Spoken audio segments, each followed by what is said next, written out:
পকেটে পয়সা নেই রে, শালা মিষ্টিও দুটা খাইতে হইতো। একটা যা হোক করে খাইতে হবে। হ্যাঁ দাদা বলুন কি লাগবে?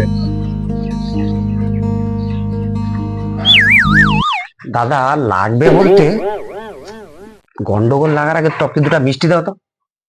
গন্ডগোল? কাই গন্ডগোল? কাই? বসো দাদা, দিচ্ছি, বসো।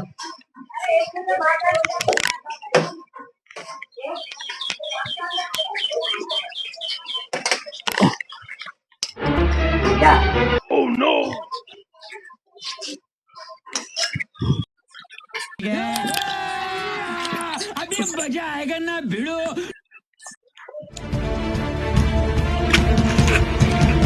কাই যাওটা পয়সাটা দিয়ে যাও। কি পয়সা? ওটা তো গন্ডগোল শালা। আমাকে ক্ষমা করে দাও প্লিজ।